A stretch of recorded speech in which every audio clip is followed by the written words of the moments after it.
Good afternoon, Tech Nation. Welcome to Webinar Wednesday.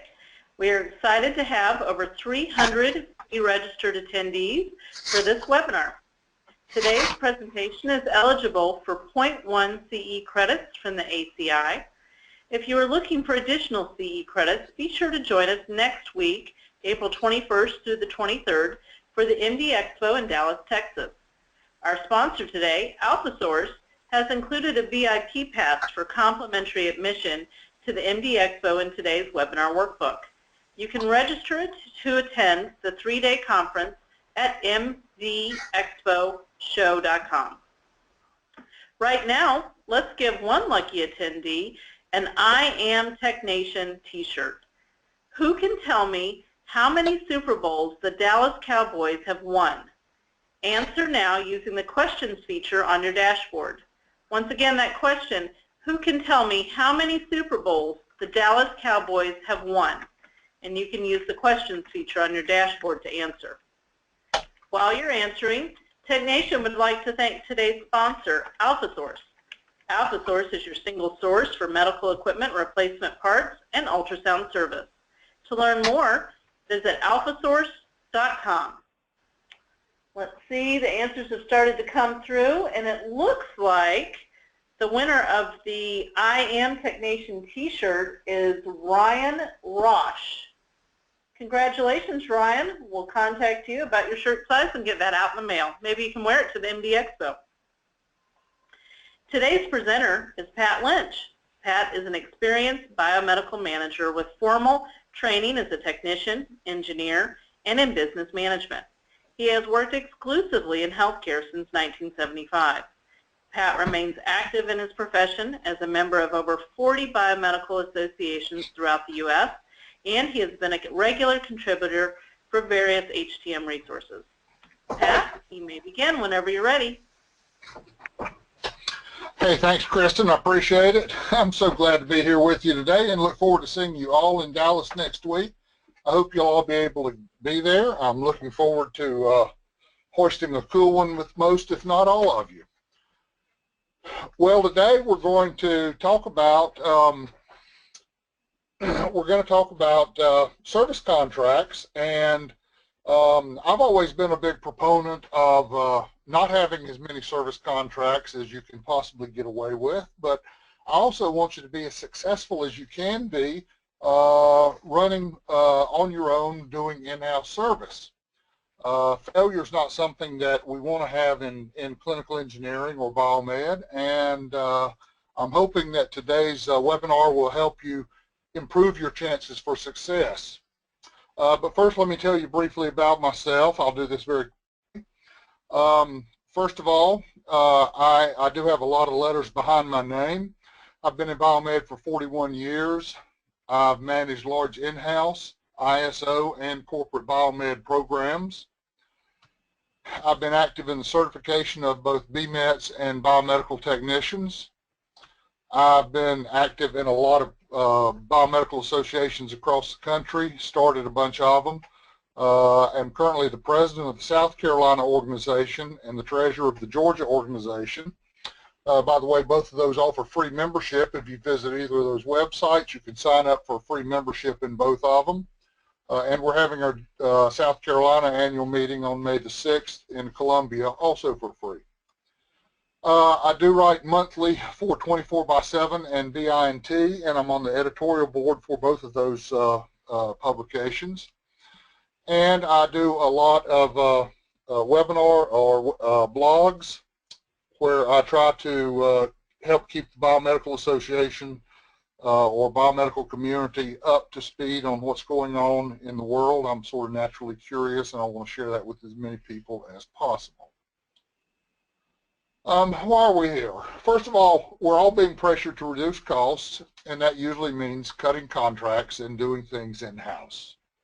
The expectations of doing that means that we're going to be able to lower costs, but on the other hand, there are some risks associated with that. You can have some higher cost with unexpected parts that fail, some unexpected service that you may not count on, some unexpected failures from that equipment.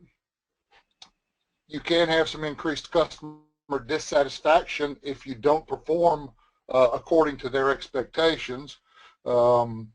And there can be longer downtime if you fail to keep the equipment up the way the past servicer was doing it. They're going to be all up in your face about that. And the equipment can get more unreliable if you don't effect the right kind of repairs to it. And we don't want to make mistakes. Mistakes are a killer for us. A brief cap of the last webinar in February. We got a lot of good response from that. Y'all all recognize probably the parfait slide that I've been using since about 2009, actually. It illustrates as you move from on the left-hand side, the OEM service the red number 1, where you get the majority of your service from the OEM, and you're doing a little bit of your service in-house. Your costs are very high. And if you move over to your number 4, the red number 4, on the other side of the graph, where you're getting most of your service doing it in-house, you're using a little bit of OEM service and more third-party service, your costs go way down.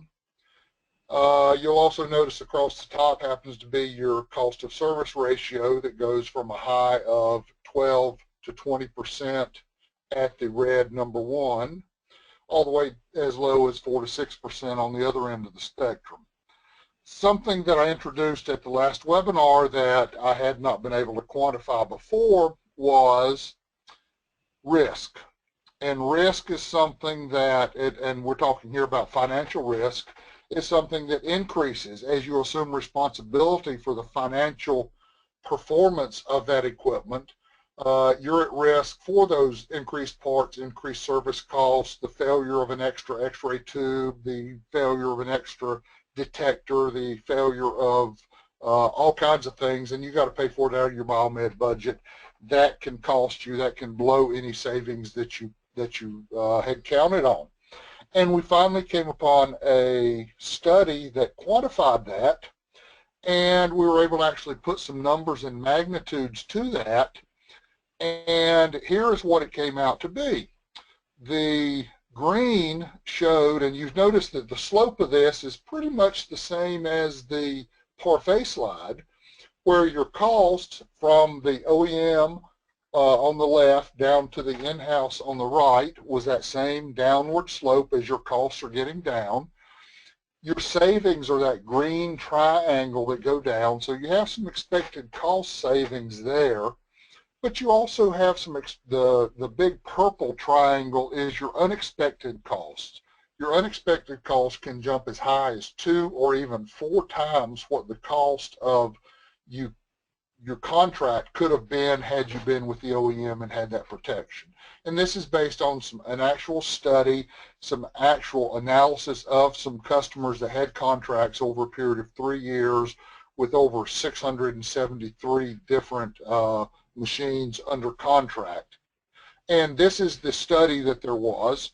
It was released by Alpha Source. I was able to preview it and analyze it, and I'll give you the link to download the thing and to look at it at the end of this. But the bottom line from this was that it showed that some hospitals saved money by having the contract, some hospitals lost money by having a contract, and that that this particular EVA or economic value analysis showed that some of them would spend 2 up to even 5 times more by not having the contract. And that particular study, based on that, I wanted to create something to help you identify or to gauge whether you would be the one who would save money or lose money from not having a contract. And that's what tool we're going to present today, is to present 8 factors that can affect whether you've got an increased likelihood of saving money or not saving money by trying to do high-end imaging service yourself. There are obviously other factors, but these are 8 that I think are fairly key with this. Now, conventional wisdom is Contracts are bad. A lot of people think all contracts are bad. I've always said all contracts are not created evil. Blanket statements about anything are for lazy people or people who don't know how to distinguish the good from the bad. Anybody who comes in and says, cut every contract, or let's put everything under contract, or let's do the same thing with everything we've got in the hospital, those are not good managers. It does not take a very smart person to apply the same blanket approach to every single thing you've got in a hospital. That's why a radiology director will put everything under an insurance program, or everything under a service contract, or everything under whatever. That doesn't take very much discretion. We are technology managers. We have to be able to analyze our service options, make rational decisions based on the facts, and sometimes a contract is the best thing given a particular set of circumstances. One of the things that we're trying to figure out here is, are we included in a situation that is going to put us in a risky situation or not? Now, how do we find success? We definitely want to be success, and what do we mean by success? Here's how administration pretty much defines success. This is the standard politically correct way of defining success. Saving money, providing high uptime, fast response, knowledgeable staff, few unplanned failures, highly accurate and reliable equipment. That's all great stuff. You will notice that saving money is the first thing on the list. This is the order you better put it in when you're giving it to administration. Let me show you the Biomed version of this. I got to writing this today. Nobody's seen it yet. Here's the Biomed version to rearrange this. I just threw it out of my head earlier today. The Biomed version is protect patients. Number 2, protect staff. Number 3, help our staff operate their equipment. Number 4, keep the equipment operational. Number 5, keep the equipment accurate and reliable. Number 6, be available 24/7 when there's a problem or question. And oh, by the way, do all this while saving money over any other alternative. That's pretty much how we see it in our daily life. Same thing, reordered just a little bit. But that's what we're expected to do, and that's what we define as success in whatever order you put it for whatever audience. But we don't want to make a mistake. They're very tough for us in Biomed to recover from because there are outsourcing companies everywhere. They're ready to jump in. They're ready to take over. They're always whispering in administration's ear that we don't know what we're doing. The FDA is whispering that nobody but the manufacturer can do it right. They're wanting to know why third parties and in-house service should even be allowed to touch equipment. Everybody is saying that we're just fix-it guys in-house. We shouldn't be allowed to work on the high-end stuff, and that the big national ISOs and the manufacturers are the only ones who can do it. We can't afford to make a mistake. And if we venture into high-end imaging equipment and fail to do it and have to back up and say, oh, I'm sorry, we really couldn't do it, let's put it back on contract because we thought we could, but we couldn't, how long do you think it'll be before they'll let us move into any of that high-end stuff again? Probably be a long time because they tend to have long memories. The possible consequences of a failure to succeed are, your department may be relegated to simple break-fix repairs. You can't be trusted to undertake new projects. They're going to remember that old one. They didn't succeed at that. How do you think they're going to succeed at the new one? Your judgment may be questioned. And the worst case is the person who's leading it, who personally said we can do this, might even get demoted or lose their job. This is a tool to help you. We had some great responses to the first webinar. We decided to create, or I decided to create a tool. It's a self-assessment. Only you are doing it. Nobody has to come in and do this big consulting thing for you. And it's to determine if you'll be successful in bringing your service of imaging equipment in-house. It's a simple one-page questionnaire. It's got 8 questions. 6 are easily answered. The other 2 are a little more subjective. They're kind of like throwing darts at a board. You got to figure it out for yourself. And the scoring system is just to give you a rough guesstimate of where you are. This is what the assessment looks like. This is the whole thing right here.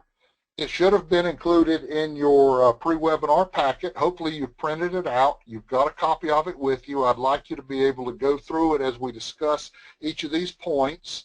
And then I'll give you a final copy at the end of this thing, which has some statements in each of these blank boxes to kind of give you a benchmark so that you can sort of define each of these red, green, and blue sections. So how about let's go ahead and start with, the red is, that just means no way, worst possible scenario. I'm not even close to what that particular criteria is. Number 2, kind of in the middle. I don't really know, but it's not neither the best nor the worst. And the green one is sure thing, I got it handled, no problem. So let's go ahead and do a scenario. Let's go ahead and start a little bit. So the first one, staff size. How many FTEs do you have working in your biomed department? Well, one of the things we want to talk about there that we want to mention is, the number of people in your department, it's just for reference. Obviously, it can vary hugely from department to department, but the message is this. A biomed department with just a few working BMETs is going to have a much more difficult time tackling imaging equipment. Why? Because whenever imaging equipment goes down, it immediately takes first priority over pretty much anything else in the hospital. High-end imaging equipment goes to the head of the line for service priority. If you've got just a couple of biomed staff and some of them are cross-trained in imaging, they're going to have to drop all that biomed stuff, go over and work on the imaging equipment until it's back up. That's what the imaging mentality is you've got to stick with that equipment until it's back up. You can't knock off at 4 o'clock and go home and come back tomorrow morning and pick it up and work on it again like you can with an infusion pump or even a heart monitor. So you've got to have enough people to be able to give it the adequate attention that it needs when it is down. And having just a few people is a big problem there. And there's different staffing levels, obviously, whether you have some imaging or no imaging. I just picked numbers out of the air. If you got less than 4 people, I think it'd be almost impossible, no matter what size hospital you're in, to move into any sort of imaging service. Even if you're in a small hospital with less than 4 people, it's going to be very difficult to move into any sort of imaging service. But if you've got greater than 10, you'll be able to cut 1 or 2 loose to get some training, to be able to pull them loose. Your rest of your department could still function pretty well, even if you had a couple of pieces of imaging equipment down. Conversely, those numbers go up some if you already have some imaging stuff there, because I'm assuming that you'll have at least a couple of people dedicated to imaging service. So the first one is, how many FTEs in your organization? The bigger biomed department, the more resources you have that you can throw at your imaging stuff when it does go down. And that's important when servicing that equipment.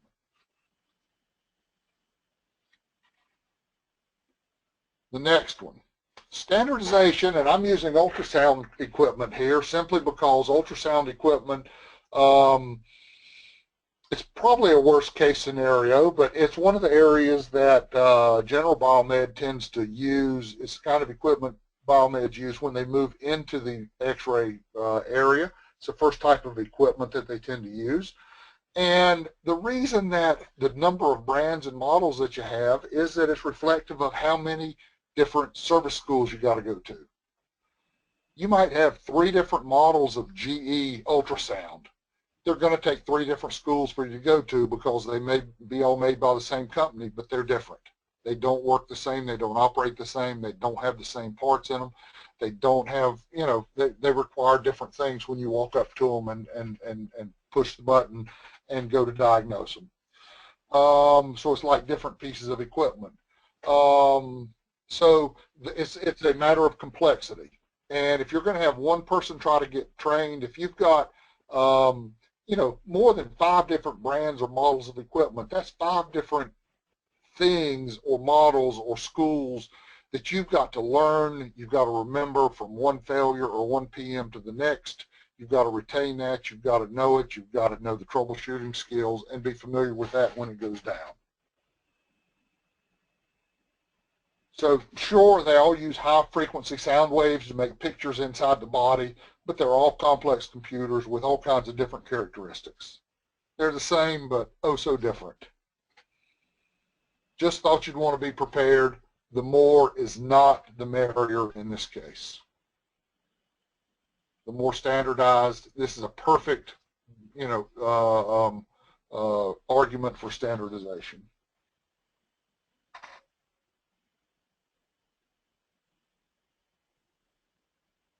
The next one we want to talk about is employee turnover. How often do you lose employees? When you invest in training imaging employees, it's real important. It takes additional time after you send somebody to an x-ray school or an imaging school of any sort for them to develop that training into a mature skill. If they leave every couple of years and the hospital has to retrain somebody else, not only does the hospital lose the money paid for the training, but they never realize the full benefit of an experienced service technician. Employee turnover may be somewhat more acceptable in the general biomed area when only servicing general biomed equipment, because it's somewhat easier to find people with only general biomed skills. A lot of people can walk in off the street of the hospital and know how to service, a model of infusion pump or a heart monitor or whatever. Those are a lot more common. But when you have a particular model of, x-ray machine or ultrasound or whatever, chances are they're not going to be found all over, and you're going to have more difficulty finding the person who have those skills, and you're going to have to grow your own or train your own or build your own. So being able to retain that person and keep them is very important. I've seen many small imaging service programs. Well, I've seen a couple of small imaging service programs fail and have to return to manufacturer service contracts because the hospital could not control employee turnover. When hospital administration has to pay for the same service school for different employees every other year, 3 times running, administration gets really tired of that. They see the pattern in that, and they say, hey, this isn't saving us a darn nickel on this thing. It would be cheaper for us to go back and have a contract. You're not managing your people. You're not keeping them. Why aren't you keeping them? What are you doing wrong, Mr. Manager, that you're not able to keep your people? Again, the percentages that I gave here, well, I haven't given them yet, are just for reference. 30% turnover a year, that's an awful lot to lose a third of your people a year, but I just gave them for reference. If you got high or unacceptable turnover, you don't want to lose people every so high that your hospital is alarmed by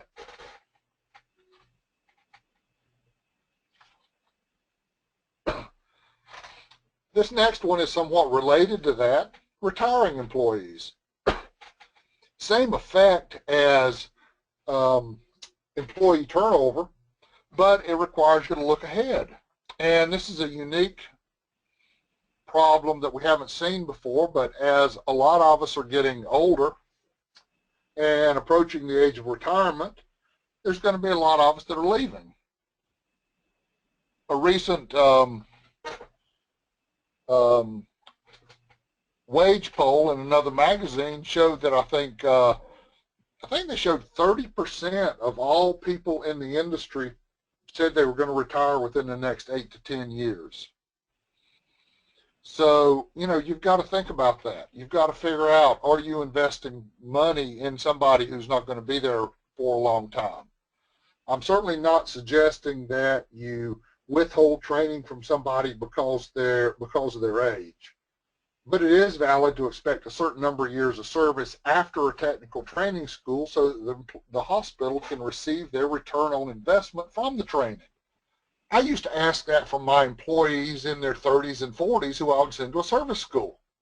Hey, if my hospital that both of us work for invests this money in you, you need to give me your word that you plan to be here for at least 2 or 3 or 4 more years so the hospital can get their return on investment from your from their investment in you. So, you know, as we said before, it takes time after school to build up the skills, the expertise to work on that equipment. I happened to see I think it was last year, maybe late 2014, there was a hospital in Tennessee. They lost 60% of the entire clinical engineering department within, I think it was 3 months. It totally decimated that department. And I also happen to believe that it contributed to the decision of the director to exercise his own early retirement.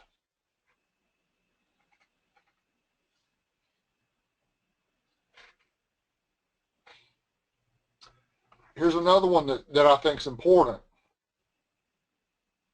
The proximity of backup service. If you're into higher end equipment, you are going to need some backup service. You're never going to be totally 100% able to fix your own equipment 100% of the time. You will need some backup service. Now, if you're in Atlanta, that's one thing. If you're in Alaska, that's something different. Your travel time is going to be different.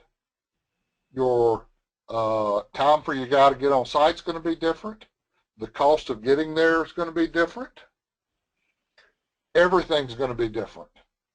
You need to figure out what that's going to look like, how it's going to impact your budget, how it's going to factor into your in-house cost, what sort of backup training you need, anticipating your needs. It's just one of those future-looking things that you need to plan on and have that in your overall plan. You may need to, if you're far away, you may need to beef up your internal training, have a couple of people trained rather than just one. You may need to have somebody with more experience or hire somebody who's already experienced. There's a lot of things you can do if you want to take on the service yourself to offset the fact that you may not have anybody close by to help you. But that's an issue. So those are the things you need to look at, where you're located geographically. And I'm sure some people in the audience who are located in central Nebraska will tell some horror stories as opposed to people who are in, Chicago, who will have vastly different experiences in obtaining service.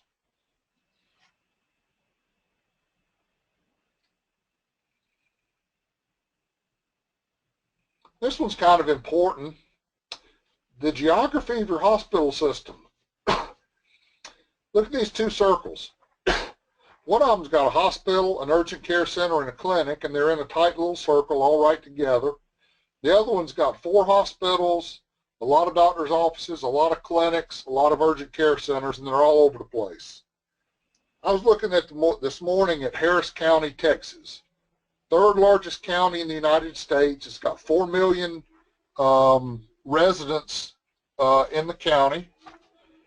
It's 74 square miles. It's 119 miles from one end of that county to the other. When somebody travels from one hospital to service the other hospital, they have to drive over 100 miles and over 2 hours to get there. Now think about it. What does that do to your productivity of a highly paid imaging engineer when he or she has to sit in the car and drive that far? Just driving there and driving back wastes a half a day. That's not very productive. And so you may need to ramp up your FTEs, your average service call time, how you dispatch your people, how you send them out, how you position them, all that kind of stuff. It's going to make a big difference about how your hospitals and your service is dispatched and how your cost weigh out. It's important.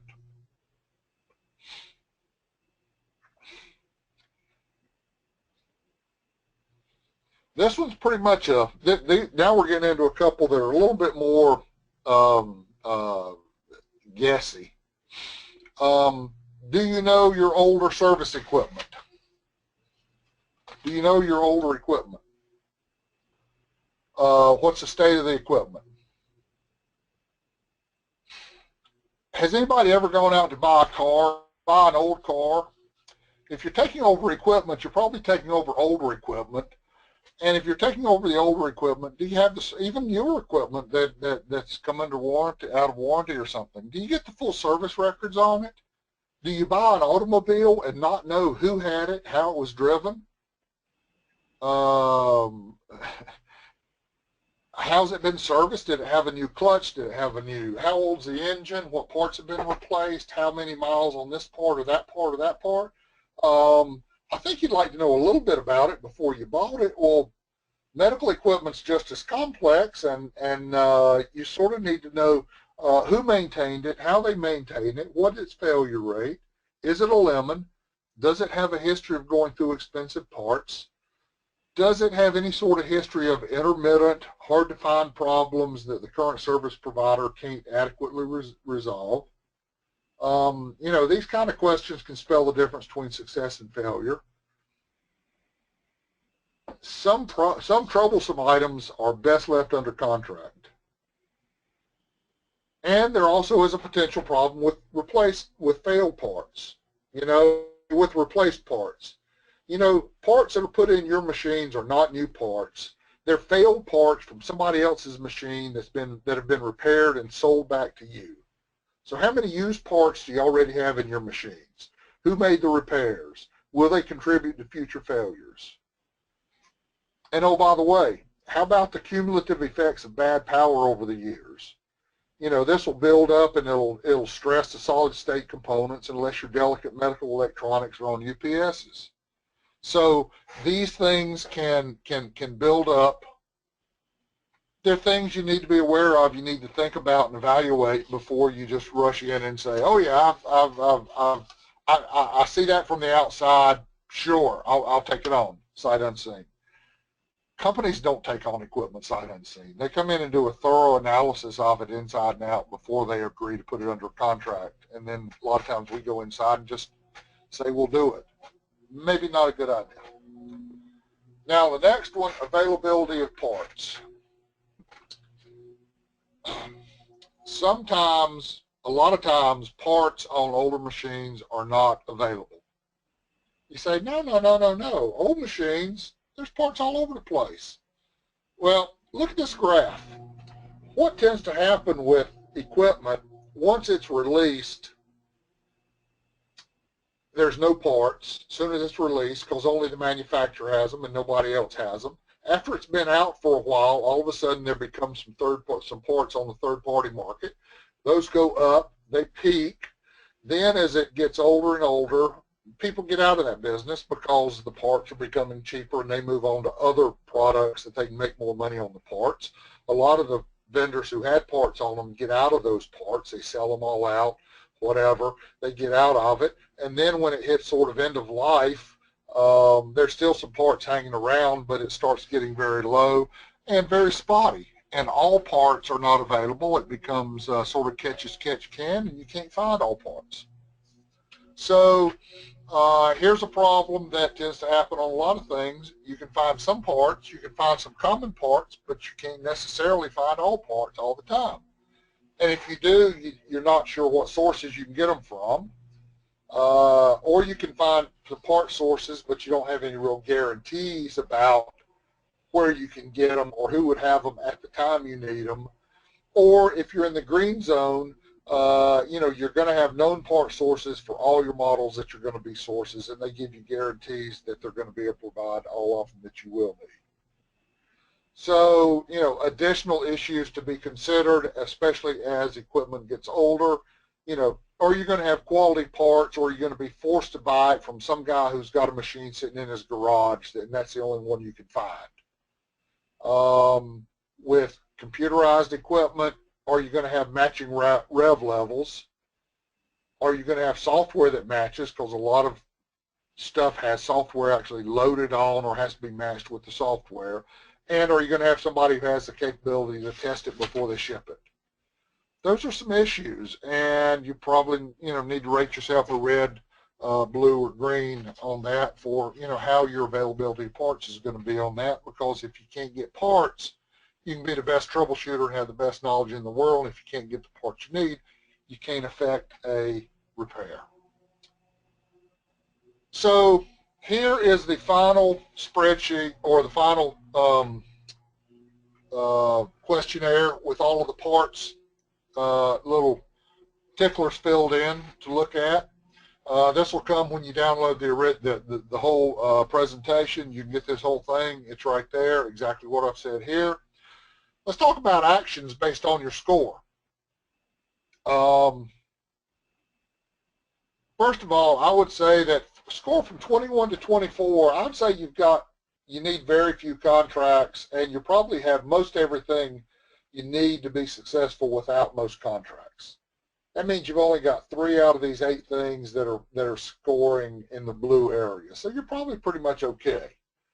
20 or below, I think you've got significant vulnerabilities in several different areas that really could cause an in-house imaging program to falter. One of the things I would like to say is that any single one of these 8 categories could be a showstopper. So you can't rate these things just on numbers.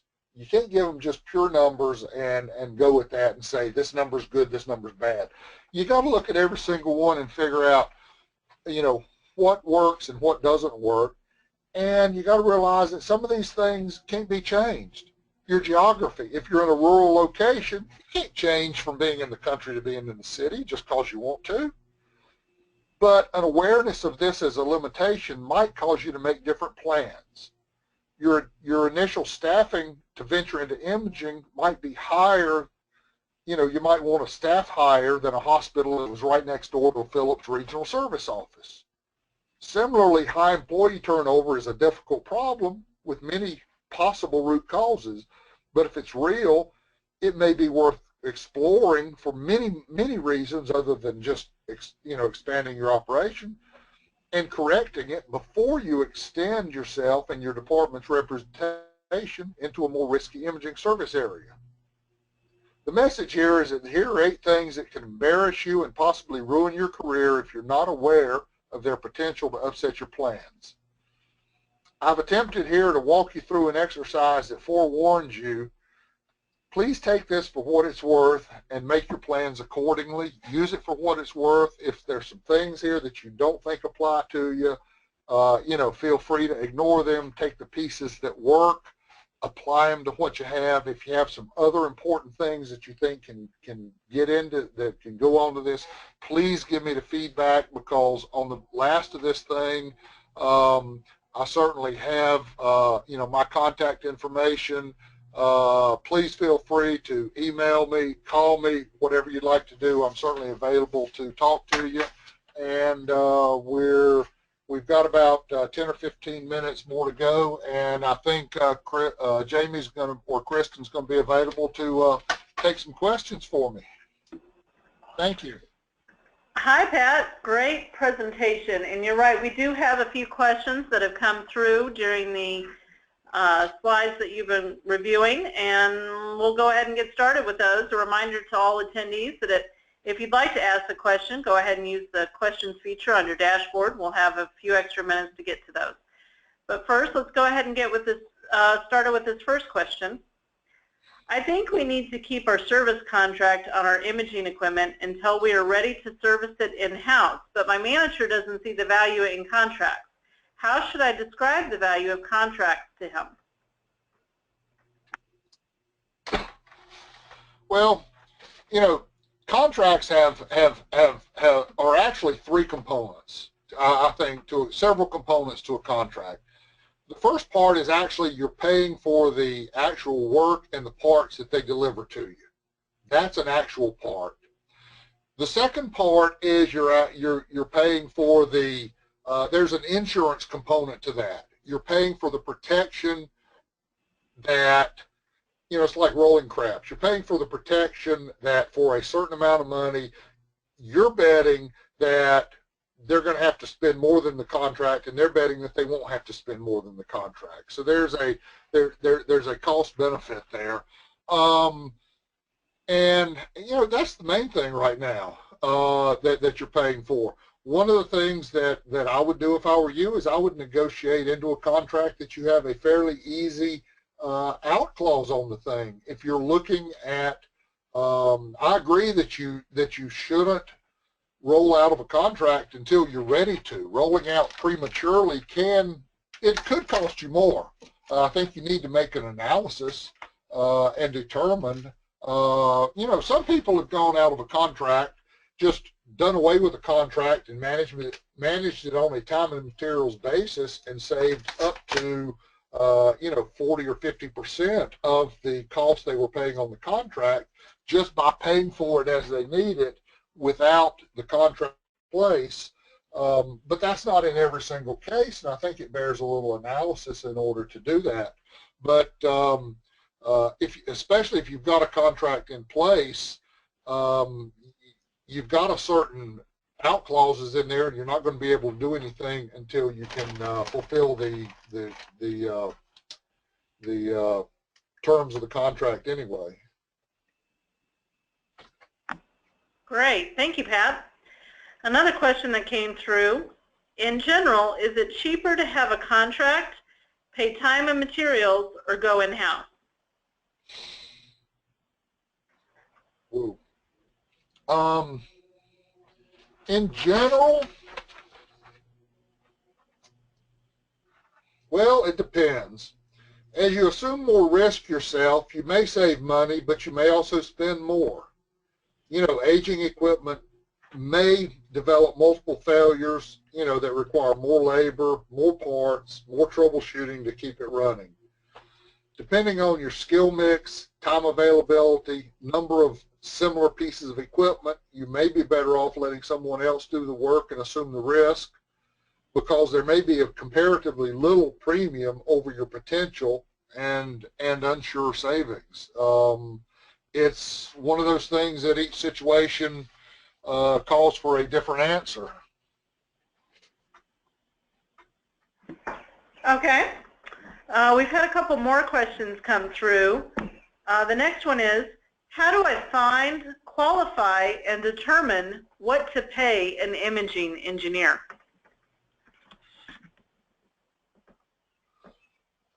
Wow.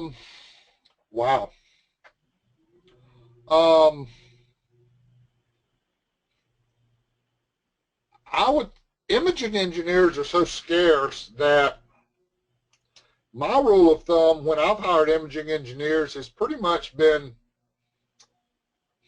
unfortunately, I end up having to pay them pretty much whatever they want, and whatever if what they want is, if I can talk it through human resources, and if it's well below what their value to me is, and I feel like I'm getting a stable person that's going to stay with me for a long time and has the skills that I need, I've been very, very flexible with what I've been willing to pay for an imaging engineer, and have found that to be a fairly good way to go.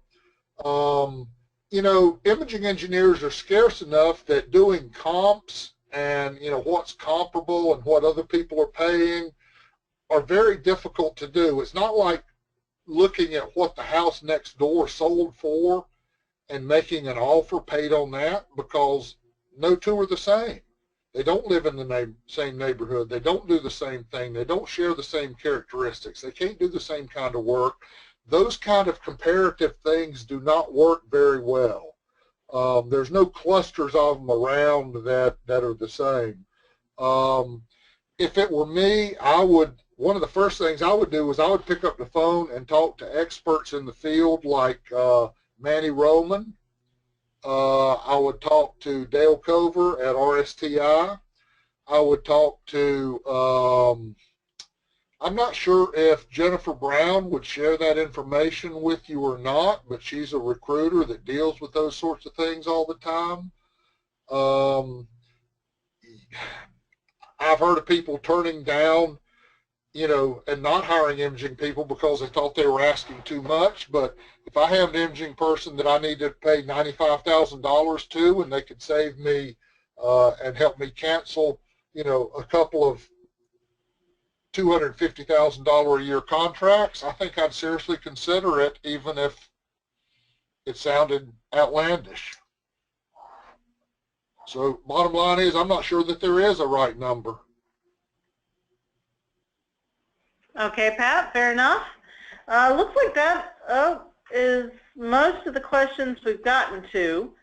A reminder to attendees that Pat will get a copy of the questions that have come through that we may not have gotten to, but for now I think that we have covered most of the Q&A, and we want to go ahead and wrap up today's webinar by thanking you, Pat, again for your presentation, and to today's sponsor, AlphaSource. One lucky attendee will win lunch for their whole department. Details are included in the post-webinar survey, which will appear on your screen shortly. You must complete the survey to obtain your certificate of attendance. If you do not see the survey, email us at webinar@mdpublishing.com. Thanks again, everyone, and have a great day.